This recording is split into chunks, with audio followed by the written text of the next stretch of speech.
നമസ്കാരം. Middle east വാർത്തകളിലേക്ക് സ്വാഗതം. ആദ്യം നോക്കാം പ്രധാന വാർത്തകൾ.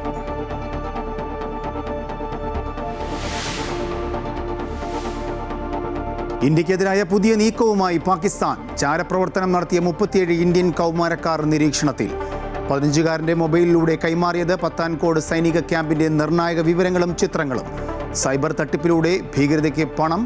ജമ്മുവിൽ 22 ഇടങ്ങളിൽ റെയ്ഡ്.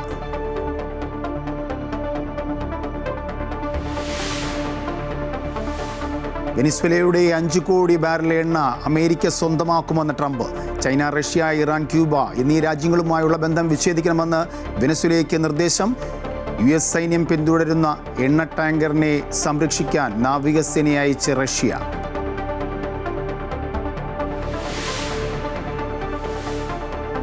UAE-യിൽ പരിസ്ഥിതി നിയമങ്ങൾ ശക്തമാക്കും. നടപടി ജൈവ വൈവിധ്യം സംരക്ഷിക്കുന്നതിനും വംശനാശ ഭീഷണി നേരിടുന്ന ജീവജാലങ്ങളുടെ വ്യാപാരം തടയുന്നതിനും. രാജ്യത്ത് വരും ദിവസങ്ങളിൽ മൂടൽമഞ്ഞിന് സാധ്യതയെന്ന് കാലാവസ്ഥാ നിരീക്ഷണ കേന്ദ്രത്തിന്റെ മുന്നറിയിപ്പ്. വാഹനയാത്രക്കാർക്ക് ജാഗ്രതാ നിർദ്ദേശം. UDF അധികാരത്തിൽ വന്നാൽ ജമാഅത്ത് ഇസ്ലാമി ആഭ്യന്തരം കൈകാര്യം ചെയ്യുമെന്ന AK ബാലന്റെ പ്രസ്താവനയിൽ പ്രതിഷേധവുമായി കോൺഗ്രസ്. സംഘപരിവാറിന്റെ ആശയമാണ് AK ബാലൻ പ്രചരിപ്പിക്കുന്നതെന്ന് പ്രതിപക്ഷ നേതാവ് VD സതീശൻ. ഇടതുമുന്നണിക്ക് ബാലന്റെ നയമാണോ എന്ന് രമേശ് ചെന്നിത്തല. ദക്ഷിണാഫ്രിക്കയ്ക്കെതിരായ അണ്ടർ-19 ഏകദിന പരമ്പര തൂത്തുവാരി ഇന്ത്യ. 3-ാം ഏകദിനത്തിലും ഇന്ത്യക്ക് ജയം. ദക്ഷിണാഫ്രിക്കയെ പരാജയപ്പെടുത്തിയത് 233 റൺസിന്. വൈഭവ് സൂര്യവംശിക്കും ആരോൺ ജോർജിനും സെഞ്ചുറി.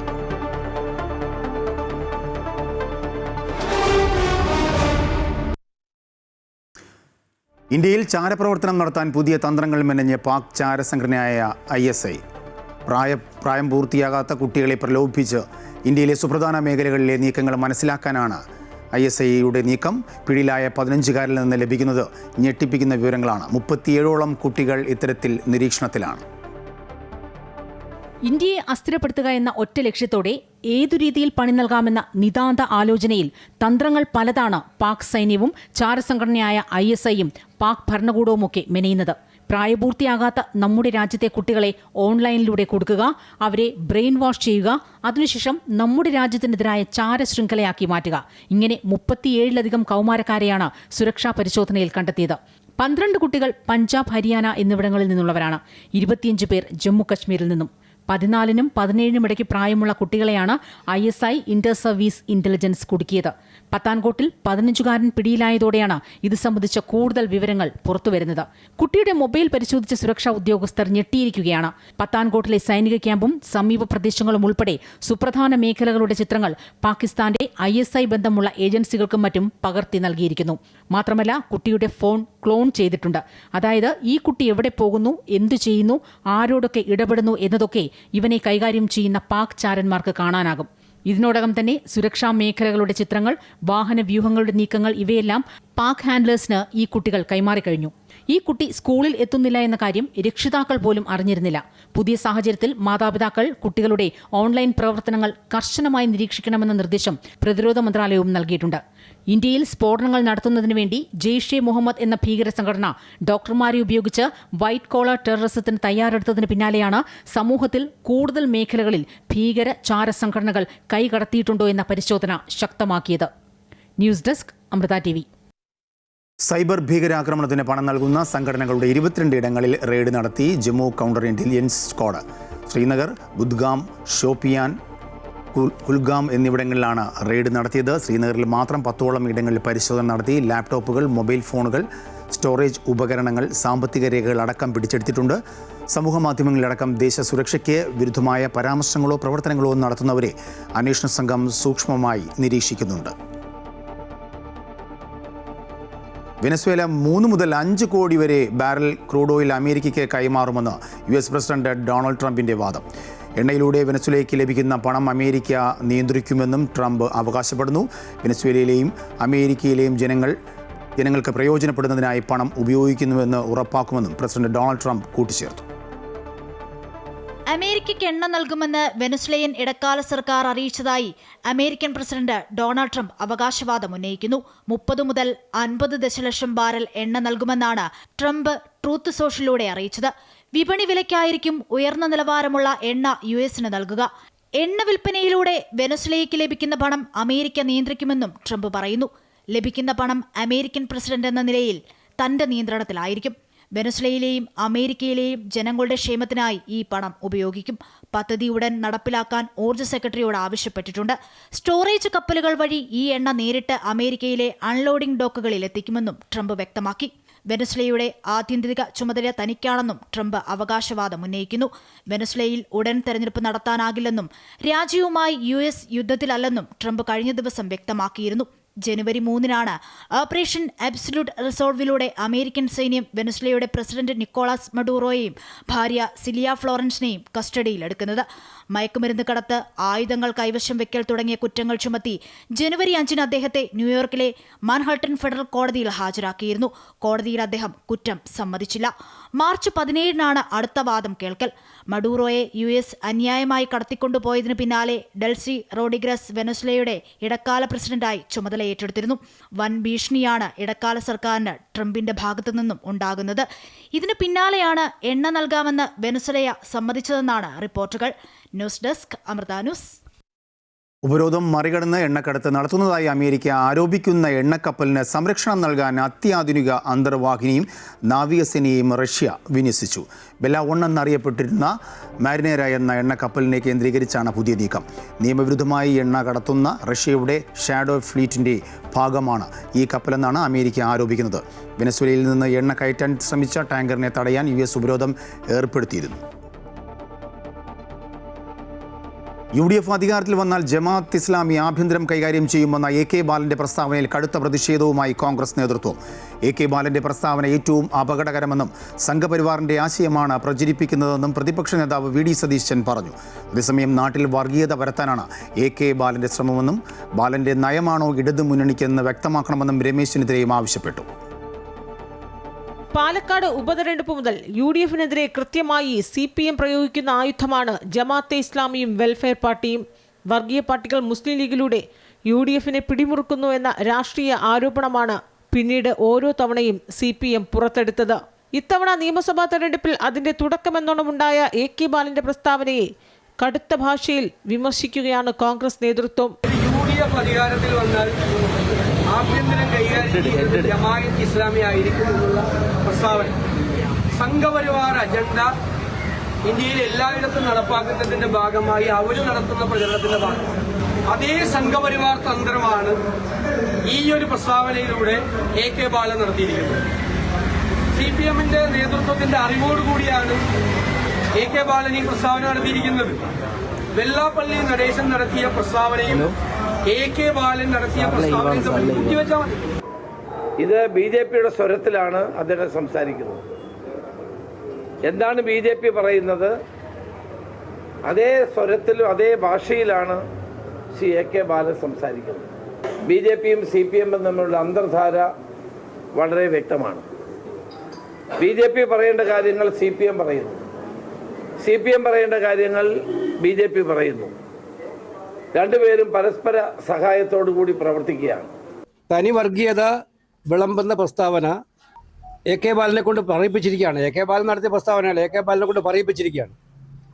ഇവിടെ ഈ ആലപ്പുഴയിൽ SDPIയുടെ സഹായത്തോടു കൂടി മുനിസിപ്പൽ സ്റ്റാൻഡിംഗ് കമ്മിറ്റി ചെയർമാൻഷിപ്പ് നേടാൻ CPM പരസ്യമായി നടപടിയെടുത്തിരിക്കുകയാണ്. അവരാണ് തിരിച്ചു പറയുന്നത് കോൺഗ്രസ് വന്നാൽ UDF വന്നാൽ ജമാഅത്തെ ഇസ്ലാമി ആയിരിക്കും ആഭ്യന്തരമന്ത്രി. നിങ്ങൾ ആലോചിച്ചു വിരോധാഭാസം എന്ത് പച്ച വർഗീയതയാണ്.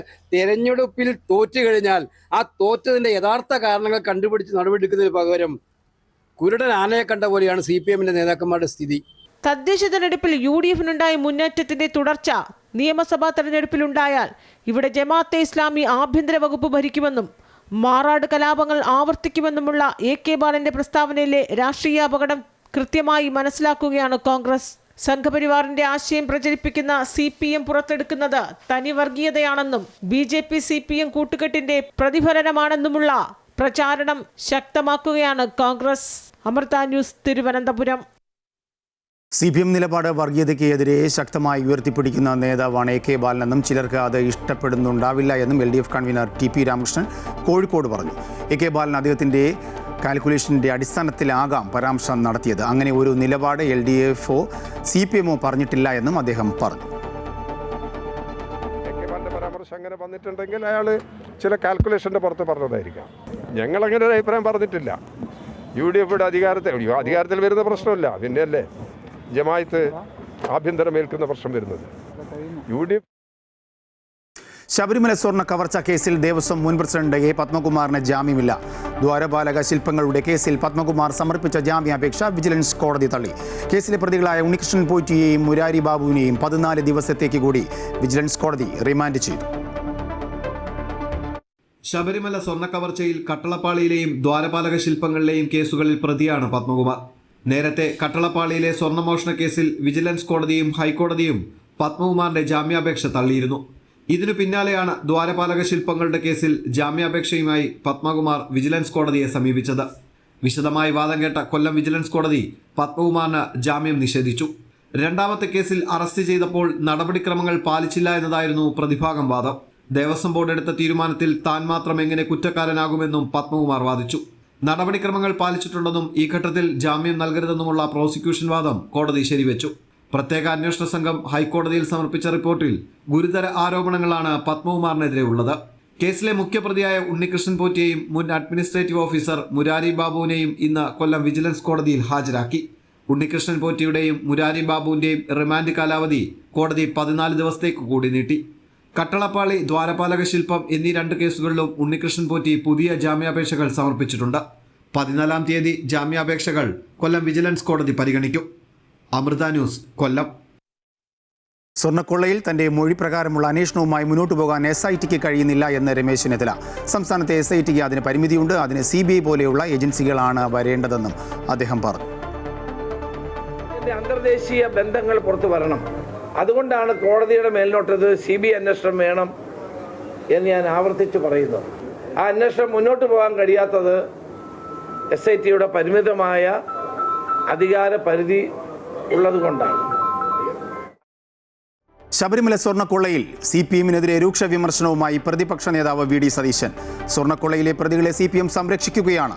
പത്മകുമാറിനെ CPM എന്തുകൊണ്ട് പുറത്താക്കുന്നില്ല എന്നും അദ്ദേഹം ചോദിച്ചു. ദേവസ്വം ബോർഡ് പ്രസിഡന്റ് പത്മകുമാറിനെതിരായി ഗുരുതരമായ ആരോപണം കൂടി SIT കോടതിയിൽ ഉന്നയിച്ചിരിക്കുകയാണ്. ഗുരുതരമായ അദ്ദേഹമാണ് ഇതിലെല്ലാം കൂട്ടുനിന്നത് എന്നുള്ള വ്യക്തമായ ആരോപണം ഉന്നയിച്ചിരിക്കുന്നു. എന്നിട്ടും CPM ഈ അയ്യപ്പന്റെ സ്വർണം കവരാൻ കൂട്ടുനിന്ന ഗൂഢാലോചന നടത്തിയ പത്മകുമാറിനെയും മറ്റു നേതാക്കളെയും സംരക്ഷിക്കുകയാണ്. ശബരിമല സ്വർണ്ണക്കൊള്ളയുടെ വ്യാപ്തി കൂടുന്നുവെന്ന് Congress general secretary KC Venugopal. പത്മകുമാറിനെതിരെ നടപടിയെടുക്കാൻ പാർട്ടി ഇപ്പോഴും തയ്യാറല്ല എന്നും അദ്ദേഹം പറഞ്ഞു. ശബരിമലയിലെ സ്വർണ്ണക്കൊള്ള എന്ന് പറയുന്നത് യഥാർത്ഥ അന്വേഷണങ്ങൾ അതിൻ്റെ രീതിയിലോട്ട് പോയാൽ CPM-നും പുറത്തിറങ്ങി നടക്കാൻ പറ്റാത്ത സ്ഥിതി വരുന്ന സ്ഥിതിയാണ്. അതിൻ്റെ വ്യാപ്തി ഓരോ ദിവസം കഴിയുന്നതിനും കൂടിക്കൊണ്ടിരിക്കുകയാണ്. ഇപ്പോൾ ഏറ്റവും ഒടുവിൽ ഇന്നലത്തെ ഇന്ന് മാധ്യമങ്ങൾ വന്നിരിക്കുന്ന കാര്യം പത്മകുമാർ ഇതിനകത്ത് കൃത്യമായിട്ട് ഇൻവോൾവ്ഡ് ആണെന്നുള്ള വ്യക്തമായിരിക്കുകയാണ്. എന്നിട്ടും പാർട്ടി ഒരു നടപടിയുമില്ല.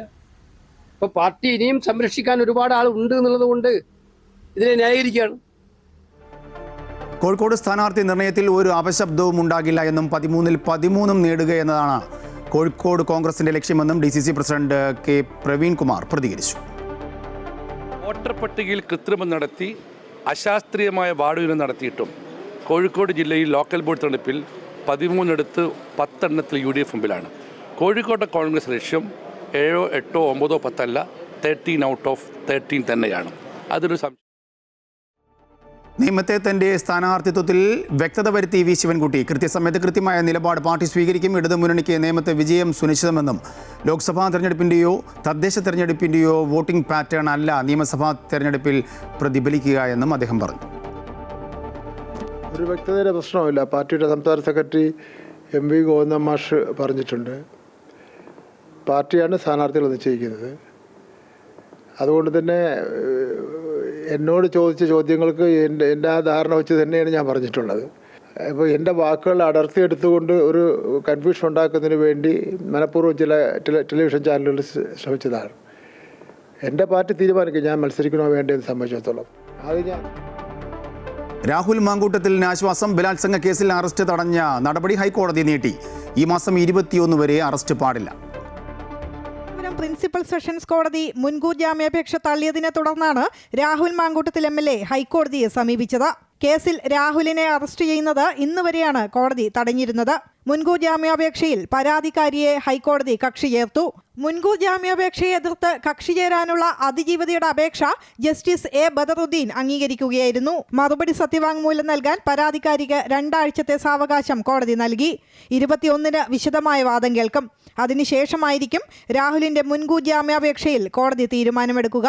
News desk Amrita news. UAE-യിൽ വരും ദിവസങ്ങളിൽ മൂടൽമഞ്ഞിന് സാധ്യതയുണ്ടെന്ന് കാലാവസ്ഥാ നിരീക്ഷണ കേന്ദ്രം. രാജ്യത്തിന്റെ പടിഞ്ഞാറൻ ഉൾപ്രദേശങ്ങളിലും തീരദേശ മേഖലകളിലുമാണ് കനത്ത മൂടൽമഞ്ഞിന് സാധ്യതയുള്ളത്. ചിലയിടങ്ങളിൽ പൊടിക്കാറ്റിനും ചെറിയ മഴയ്ക്കും സാധ്യതയുണ്ട്. രാജ്യമൊട്ടാകെ താപനിലയിൽ കുറവുണ്ടാകും. റോഡുകളിൽ കാഴ്ച പരിധി കുറയാൻ സാധ്യതയുള്ളതിനാൽ വാഹനയാത്രക്കാർ ജാഗ്രത പാലിക്കണമെന്നും അധികൃതർ അറിയിച്ചു. ദുബായിലെ പ്രധാന വിനോദ ഇടങ്ങളിലൊന്നായ ജുമേറ ബീച്ച് 1-ന്റെ വികസന പദ്ധതി 95% പൂർത്തീകരിച്ചു. ലോകത്തിലെ ഏറ്റവും നല്ല ബീച്ചുകളിൽ ഒന്നായി ജുമേറ ബീച്ചിനെ മാറ്റുക എന്നതാണ് പദ്ധതിയുടെ ലക്ഷ്യം. UAE ഉപപ്രധാനമന്ത്രിയും പ്രതിരോധ മന്ത്രിയും ദുബായ് കിരീടാവകാശിയുമായ Sheikh Hamdan bin Mohammed bin Rashid Al Maktoum കഴിഞ്ഞ ദിവസം നേരിട്ടെത്തി നിർമ്മാണ പ്രവർത്തനങ്ങൾ വിലയിരുത്തി. ദുബായ് നഗരസഭയുടെ നേതൃത്വത്തിലാണ് നിർമ്മാണ പ്രവർത്തനങ്ങൾ നടക്കുന്നത്. ഫെബ്രുവരി ആദ്യ വാരം ബീച്ച് പൊതുജനങ്ങൾക്ക് തുറന്നുകൊടുക്കും. നടപ്പാതകൾ, സൈക്ലിംഗ് ട്രാക്കുകൾ, ജോഗിംഗ് ട്രാക്കുകൾ എന്നിവ ഉൾപ്പെടെ കായിക വിനോദങ്ങൾക്കുള്ള സൗകര്യങ്ങളും ഒരുക്കിയിട്ടുണ്ട്. റെസ്റ്റോറൻറ്റുകൾ, ഷോപ്പിംഗ് കേന്ദ്രം എന്നിവയും സജ്ജമാക്കും. സ്മാർട്ട് ലോക്കറുകൾ, വൈഫൈ സൗകര്യം, നിർമ്മിത ബുദ്ധിയിൽ പ്രവർത്തിക്കുന്ന സുരക്ഷാ സംവിധാനങ്ങൾ എന്നിവയും ഒരുക്കിയിട്ടുണ്ട്. UAE-യിലെ ജൈവ വൈവിധ്യം സംരക്ഷിക്കുന്നതിനും വംശനാശ ഭീഷണി നേരിടുന്ന ജീവജാലങ്ങളുടെ വ്യാപാരം തടയുന്നതിനും ലക്ഷ്യമിട്ട് പരിസ്ഥിതി നിയമങ്ങൾ ശക്തമാക്കാൻ തീരുമാനം. 22 വർഷങ്ങൾക്ക് ശേഷമാണ് പരിസ്ഥിതി സംബന്ധമായ നിയമങ്ങളിൽ UAE സുപ്രധാന മാറ്റങ്ങൾ വരുത്തുന്നത്. വംശനാശ ഭീഷണി നേരിടുന്ന വന്യജീവികൾ, സസ്യങ്ങൾ എന്നിവയുടെ അന്താരാഷ്ട്ര വ്യാപാരം നിയന്ത്രിക്കുന്നതാണ് പുതിയ നിയമമാറ്റങ്ങൾ. നിയമം പാലിക്കാത്തവർക്ക് 20 ലക്ഷം ദിർഹംസ് വരെ ഫൈനും 4 വർഷം വരെ തടവും ലഭിക്കും. സംരക്ഷിത ലിസ്റ്റിൽ ഉൾപ്പെടുത്തിയിരിക്കുന്ന ജീവികളെ അനുമതിയില്ലാതെ രാജ്യത്തേക്ക് ഇറക്കുമതി ചെയ്യുകയോ കയറ്റുമതി ചെയ്യുകയോ UAE വഴി കടത്തുകയോ ചെയ്യാൻ പാടില്ല. ഫ്രീ സോണുകൾ ഉൾപ്പെടെ UAE-യുടെ എല്ലാ അതിർത്തികളിലും ഈ നിയമം ബാധകമായിരിക്കും. കൂടാതെ നിയമവിരുദ്ധമായി കടത്തുന്ന സാധനങ്ങൾ കണ്ടുകെട്ടാൻ കാലാവസ്ഥാ വ്യതിയാന പരിസ്ഥിതി മന്ത്രാലയത്തിന് അധികാരം നൽകിയിട്ടുണ്ട്. മൃഗങ്ങളിലൂടെ പകരുന്ന രോഗങ്ങൾ തടയുന്നതിനായി 45 വർഷം പഴക്കമുള്ള വെറ്റിനറി ക്വാറന്റൈൻ നിയമങ്ങളും പരിഷ്കരിച്ചു. സസ്യങ്ങൾ, വിത്തുകൾ, സസ്യ ഉൽപ്പന്നങ്ങൾ എന്നിവയുമായി ബന്ധപ്പെട്ട കാർഷിക ക്വാറന്റൈൻ നിയമങ്ങളും പുതുക്കി. കൃഷിക്ക് ദോഷമായ കീടങ്ങളും രോഗങ്ങളും എത്തുന്നത് തടയുകയാണ് ഇതുവഴി ലക്ഷ്യമിടുന്നത്. പുതിയ സസ്യ ഇനങ്ങൾ വികസിപ്പിക്കുന്നവർക്കും ഗവേഷകർക്കും നിയമപരമായ സംരക്ഷണവും പുതിയ നിയമം ഉറപ്പുവരുത്തുന്നു. Amrita news, Dubai. കുവൈറ്റിൽ നിയമങ്ങൾ കർശനമാക്കിയതോടെ ഗതാഗത ലംഘനങ്ങൾ വൻതോതിൽ കുറഞ്ഞതായി ജനറൽ ട്രാഫിക് ഡിപ്പാർട്ട്മെന്റ് അറിയിച്ചു. നഗരത്തിലുടനീളം നടത്തിയ വിവിധ പരിശോധനകളിലാണ് ഇത് സാധ്യമായത്. റൗണ്ട് അബൌട്ടുകൾ, ട്രാഫിക് ലൈറ്റുകൾ, പ്രധാന ജംഗ്ഷനുകൾ എന്നിവിടങ്ങളിൽ പ്രത്യേക പരിശോധനകൾ ഇതിനായി നടത്തിയിരുന്നു. ഒക്ടോബറിൽ ഒരു ദിവസം മാത്രം രേഖപ്പെടുത്തിയിരുന്ന 823 അനധികൃത ഓവർടേക്കിംഗ്സ് ലംഘനങ്ങൾ ജനുവരി 5-ന് 45 കുറഞ്ഞതായി അധികൃതർ കണ്ടെത്തി. കൃത്യതയോടെ ഫീൽഡ് ക്യാമ്പയിനുകൾ ശക്തമാക്കിയതും ട്രാഫിക് പോലീസിനെ നഗരത്തിൽ വ്യാപകമായി വിന്യസിച്ചതുമാണ് ഈ നേട്ടത്തിന് കാരണം. സൗദിയിലെ മദീനയ്ക്ക് സമീപം കഴിഞ്ഞ ദിവസം ഉണ്ടായ വാഹനാപകടത്തിൽ മരിച്ചവരുടെ എണ്ണം 5ആയി. അപകടത്തിൽ മരിച്ച മലപ്പുറം നടുവത്ത് കളത്തിൽ ജലീലിൻ്റെ മകൾ ഹാദിയ ഫാത്തിമയാണ് ഇന്ന് മരിച്ചത്. അപകടത്തിൽ പരിക്കേറ്റ് ചികിത്സയിലായിരുന്നു. നേരത്തെ ജലീലിൻ്റെ ഭാര്യ തസ്ന, മകൻ ആദിൽ, മാതാവ് മൈമൂനത്ത് എന്നിവർ മരിച്ചിരുന്നു. 4 പേരുടെയും മൃതദേഹം ഇന്ന് രാവിലെയാണ് മദീനയിലെ ജന്നത്തുൽ ബഖീൽ മറവ് ചെയ്തത്. ജിദ്ദയിലെ അസ്കാൻ താമസിക്കുന്ന ജലീലും കുടുംബവും അബുഹയിൽ പോയി മടങ്ങി വരുന്നതിനിടയിലായിരുന്നു അപകടം. സൗദിയിൽ 1 ട്രില്യന് ഏറെ റിയാലിൻ്റെ 2000-ലേറെ നിക്ഷേപ അവസരങ്ങൾ നിർണയിച്ചിട്ടുണ്ടെന്ന് നിക്ഷേപക മന്ത്രി എഞ്ചിനീയർ ഖാലിദ് അൽ ഫാലിഖ് ഷൂറ കൗൺസിൽ സെക്ഷനിൽ പങ്കെടുക്കവെ വെളിപ്പെടുത്തി. ഈ അവസരങ്ങളിൽ 346 ഇൻവെസ്റ്റ് സൗദി പ്ലാറ്റ്ഫോം വഴി 231 ബില്യൺ റിയാലിൽ കൂടുതൽ മൂല്യം കണക്കാക്കാവുന്ന ക്ലോസ്ഡ് ഡീലുകളായി മാറ്റിയിട്ടുണ്ട്. നേരിട്ടുള്ള വിദേശ നിക്ഷേപം 5 ഇരട്ടിയായി വളരുമെന്ന് പ്രതീക്ഷിക്കുന്നു. ഇത് ശക്തമായ വിഷൻ 2030 പുരോഗതിയെ സൂചിപ്പിക്കുന്നു. നിക്ഷേപം മൊത്തം GDP-യുടെ 32% ഉയർന്നിട്ടുണ്ട്. എണ്ണ ഇതര GDP-യിൽ സ്ഥിര മൂലധനം 40% ആഗോളതലത്തിൽ ഏറ്റവും ഉയർന്ന നിരക്കാണ് ഇത്. സൗദിയിൽ 2025 വർഷത്തിൽ 5 ലക്ഷത്തോളം സ്ഥാപനങ്ങൾക്ക് കൊമേഴ്ഷ്യൽ രജിസ്ട്രേഷനുകൾ അനുവദിച്ചുവെന്ന് സൗദി വാണിജ്യ മന്ത്രാലയം അറിയിച്ചു. കമ്പനികൾക്കും സ്ഥാപനങ്ങൾക്കുമായി 4,86,000-ലേറെ കൊമേഴ്ഷ്യൽ രജിസ്ട്രേഷനുകളാണ് കഴിഞ്ഞ കൊല്ലം അനുവദിച്ചത്. ഇതോടെ മൊത്തം സജീവ രജിസ്ട്രേഷനുകളുടെ എണ്ണം 18 ലക്ഷത്തിലധികമായി. 2025 കമ്പനികൾക്ക് നൽകിയ കൊമേഴ്ഷ്യൽ രജിസ്ട്രേഷനുകളിൽ 20% വർധനവാണ് രേഖപ്പെടുത്തിയത്. കഴിഞ്ഞ വർഷം കമ്പനികൾക്ക് 1,92,000 പുതിയ രജിസ്ട്രേഷനുകളും നൽകിയിട്ടുണ്ട്. കുവൈറ്റിൽ ആരോഗ്യ സുരക്ഷാ മുൻകരുതൽ നടപടികളുടെ ഭാഗമായി നെസ്ലെ കമ്പനിയുടെ ചില ബാച്ചുകളിൽപ്പെട്ട കുട്ടികൾക്കുള്ള പാൽപ്പൊടി ഉൽപ്പന്നങ്ങൾ പിൻവലിച്ചു. കമ്പനി സ്വമേധയാണ് ഇക്കാര്യം അറിയിച്ചതെന്ന് Public Authority for Food and Nutrition അറിയിച്ചു. ചില ഉൽപ്പാദന യൂണിറ്റുകളിൽ ബാസിലസ് സെറീസ് ബാക്ടീരിയൽസ് ഉൽപ്പാദിപ്പിക്കാൻ സാധ്യതയുണ്ടെന്ന് കണ്ടെത്തിയതിനെ തുടർന്നാണ് നടപടി. കമ്പനിയിൽ നിന്നും അറിയിപ്പ് ലഭിച്ച ശേഷം അതോറിറ്റി സ്ഥിതിഗതികൾ സൂക്ഷ്മമായി നിരീക്ഷിച്ചു വരികയാണെന്ന് public Authority for Food and nutrition ഔദ്യോഗിക വക്താവും അസിസ്റ്റന്റ് അണ്ടർ സെക്രട്ടറിയുമായ ഡോക്ടർ ഷൈമ അൽ അസ്ഫോർ വ്യക്തമാക്കി. സൗദിയിൽ മസാജ് സെന്ററിൽ പൊതുമര്യാദയ്ക്ക് വിരുദ്ധമായ പ്രവൃത്തികളിൽ ഏർപ്പെട്ടതിന് 5 പ്രവാസികളെ അറസ്റ്റ് ചെയ്തതായി മക്ക പ്രവിശ്യ പോലീസ് അറിയിച്ചു. സാമൂഹ്യ സുരക്ഷ, മനുഷ്യക്കടത്ത് വിരുദ്ധ വിഭാഗവുമായി സഹകരിച്ചാണ് പ്രതികളെ പോലീസ് അറസ്റ്റ് ചെയ്തത്. നിയമാനുസൃത നടപടികൾ സ്വീകരിച്ച് പ്രതികളെ പബ്ലിക് പ്രോസിക്യൂഷന് കൈമാറി.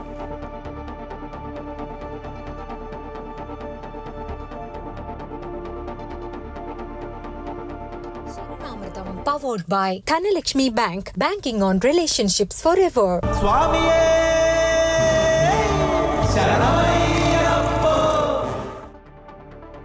മകരവിളക്ക് അടുക്കുന്തോറും ശബരിമലയിൽ വൻ ഭക്തജനത്തിരക്ക്. കഴിഞ്ഞ ദിവസവും മല ചവിട്ടിയവരുടെ എണ്ണം 1 ലക്ഷം പിന്നിട്ടു. 1,13,168 തീർത്ഥാടകരാണ് കഴിഞ്ഞ ദിവസം ശബരിമലയിലെത്തിയത്. തിരക്ക് വർദ്ധിച്ചതോടെ കൂടുതൽ നിയന്ത്രണങ്ങൾ ഏർപ്പെടുത്തി. നിലയ്ക്കലും പമ്പയിലും നിയന്ത്രണങ്ങളുണ്ട്. പമ്പ മുതൽ സന്നിധാനം വരെ പലയിടങ്ങളിലും ക്യൂവിലൂടെ നിയന്ത്രിച്ചാണ് ഭക്തരെ കടത്തിവിടുന്നത്. ശരംകുത്തിയിലും മരക്കൂട്ടത്തും ഏറെ നേരം കാത്തു നിൽക്കേണ്ടി വരുന്നത് തീർത്ഥാടകരെ ബുദ്ധിമുട്ടിലാക്കുന്നുണ്ട്. അയൽ സംസ്ഥാനങ്ങളിൽ നിന്നും എത്തുന്ന തീർത്ഥാടകർ ദർശനത്തിന് ശേഷം സന്നിധാനത്ത് തങ്ങുന്നത് തിരക്ക് ഇരട്ടിയാക്കുന്നു. മകരവിളക്കുത്സവത്തിനായി നട തുറന്നതിന് ശേഷം എത്തിയ തീർത്ഥാടകരുടെ എണ്ണം മുൻ വർഷങ്ങളേക്കാൾ കൂടുതലാണ്. തെരുവുനായ വിഷയത്തിൽ മൃഗസ്നേഹികൾക്ക് സുപ്രീം കോടതിയുടെ പരിഹാസം. കടിക്കാതിരിക്കാൻ നായകൾക്ക് കൗൺസിലിംഗ് നൽകുക മാത്രമാണ് ഇനി ബാക്കിയുള്ളതെന്ന് കോടതി പറഞ്ഞു. കപിൽ സിബലിന്റെ വാദത്തിനിടയിലാണ് കോടതിയുടെ പരാമർശം. ജസ്റ്റിസുമാരായ വിക്രം നാഥ്, സന്ദീപ് മെഹ്ത, NV അഞ്ചാരി അടങ്ങിയ ബെഞ്ചാണ് തെരുവുനായ ആക്രമണങ്ങളുമായി ബന്ധപ്പെട്ട് സ്വമേധയാ എടുത്ത ഹർജികൾ പരിഗണിച്ചത്. രാജ്യത്തെ നായകളുടെ എണ്ണത്തിൽ കൃത്യമായ കണക്കില്ലെന്നും ജനങ്ങളെ ബോധവൽക്കരിച്ചാൽ തെരുവുനായ ആക്രമണം തടയാമെന്നും മൃഗസ്നേഹികളുടെ സംഘടനകൾ സുപ്രീം കോടതിയിൽ വാദിച്ചു. സംഘടനകൾക്ക് വേണ്ടി മുതിർന്ന അഭിഭാഷകൻ കപിൽ സിബലാണ് ഇക്കാര്യം ഉന്നയിച്ചത്. എന്നാൽ കടിക്കാതിരിക്കാൻ നായകൾക്ക് കൗൺസിലിംഗ് നൽകാമെന്നും അതുമാത്രമാണ് ഇനി പോംവഴിയെന്നും കോടതി പറഞ്ഞു. തെരുവുനായകളുടെ പെരുമാറ്റം എങ്ങനെയാവുമെന്ന് പറയാൻ പറ്റില്ല.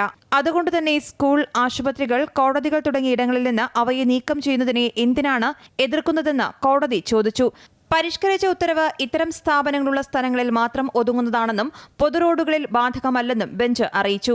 ചട്ടങ്ങൾ നടപ്പിലാക്കുന്നതിൽ അധികൃതർ വീഴ്ച വരുത്തുന്നുവെന്നും കോടതി നിരീക്ഷിച്ചു. ഇടക്കാല ഉത്തരവ് പ്രകാരം നടപ്പിലാക്കിയ വിഷയങ്ങൾ കേരളം ഉൾപ്പെടെയുള്ള സംസ്ഥാനങ്ങൾ സുപ്രീം കോടതിയെ ധരിപ്പിച്ചു.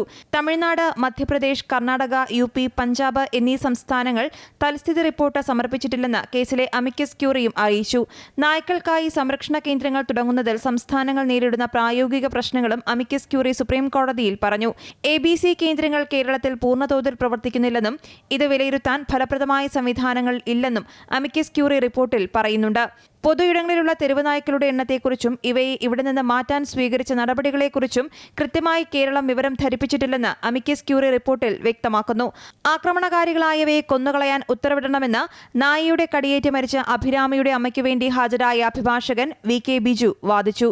അമൃത ന്യൂസ്, ന്യൂഡൽഹി. അന്തരിച്ച മുൻ മന്ത്രി VK ഇബ്രാഹിം കുഞ്ഞിന് വിട നൽകി ജന്മനാട്. ഇബ്രാഹിം കുഞ്ഞിന്റെ സംസ്കാരം ആലങ്ങാട് ജുമാ മസ്ജിദിൽ നടന്നു.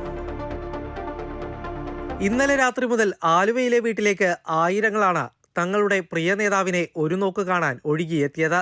വിദ്യാർത്ഥി രാഷ്ട്രീയത്തിൽ നിന്ന് തുടങ്ങി മന്ത്രിപദം വരെ എത്തിയ ഇബ്രാഹിം കുഞ്ഞ് സാഹിബ് ഇനി സഹപ്രവർത്തകർക്കും നാട്ടുകാർക്കും ഓർമ്മ മാത്രം. ആലങ്ങാട് ജുമാ മസ്ജിദിലായിരുന്നു സംസ്കാര ചടങ്ങുകൾ.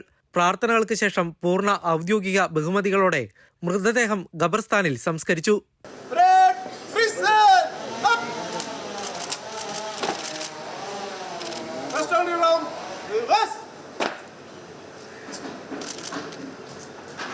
മന്ത്രി P Rajeev, MP Hibi Eden, Kunhalikutty, KPCC അധ്യക്ഷൻ സണ്ണി ജോസഫ്, മുൻ മന്ത്രി S ശർമ്മ തുടങ്ങി നിരവധി പേർ അദ്ദേഹത്തിന് അന്ത്യാഞ്ജലി അർപ്പിച്ചു. ഇന്നലെ വൈകിട്ടായിരുന്നു VK ഇബ്രാഹിം കുഞ്ഞ് അന്തരിച്ചത്. ക്യാൻസർ ബാധയെ തുടർന്ന് ഏറെ നാളായി ചികിത്സയിലായിരുന്നു. പഴയ മട്ടാഞ്ചേരി, കളമശ്ശേരി നിയോജക മണ്ഡലങ്ങളെ പ്രതിനിധീകരിച്ച് ഇബ്രാഹിം കുഞ്ഞ് 4 തവണ നിയമസഭയിലെത്തി. 2 തവണ മന്ത്രിയുമായിരുന്നു അദ്ദേഹം. അമൃത ന്യൂസ്, കൊച്ചി. കായിക വാർത്തകൾ നോക്കാം. ദക്ഷിണാഫ്രിക്കയ്ക്കെതിരായ യൂത്ത് ഏകദിന പരമ്പര തൂത്തുവാരി ഇന്ത്യ അണ്ടർ-19 ടീം. മൂന്നാമത്തെയും അവസാനത്തെയും ഏകദിന മത്സരത്തിൽ ദക്ഷിണാഫ്രിക്കയെ 233 റൺസിന് തോൽപ്പിച്ചാണ് ഇന്ത്യ സമ്പൂർണ്ണ ജയം സ്വന്തമാക്കിയത്. ആദ്യ 2 മത്സരങ്ങളും വിജയിച്ച ഇന്ത്യ നേരത്തെ തന്നെ പരമ്പര നേടിയിരുന്നു. മൂന്നാം ഏകദിനത്തിൽ ഇന്ത്യ ഉയർത്തിയ 394 റൺസ് വിജയലക്ഷ്യം പിന്തുടർന്ന ദക്ഷിണാഫ്രിക്ക 35 ഓവറിൽ 160 റൺസിന് പുറത്താകുകയായിരുന്നു. ക്യാപ്റ്റൻ വൈഭവ് സൂര്യവംശി ഉൾപ്പെടെ ഇന്ത്യയ്ക്കായി പന്തെടുത്തവരെല്ലാം വിക്കറ്റ് വീഴ്ത്തി. ബാറ്റിംഗിൽ 74 പന്തിൽ 127 റൺസ് എടുത്ത വൈഭവ് സൂര്യവംശിയുടെയും 106 പന്തിൽ 118 റൺസ് എടുത്ത മലയാളി താരം മാരോൺ ജോർജിൻ്റെയും പ്രകടനമാണ് ഇന്ത്യക്ക് കൂറ്റൻ സ്കോർ സമ്മാനിച്ചത്.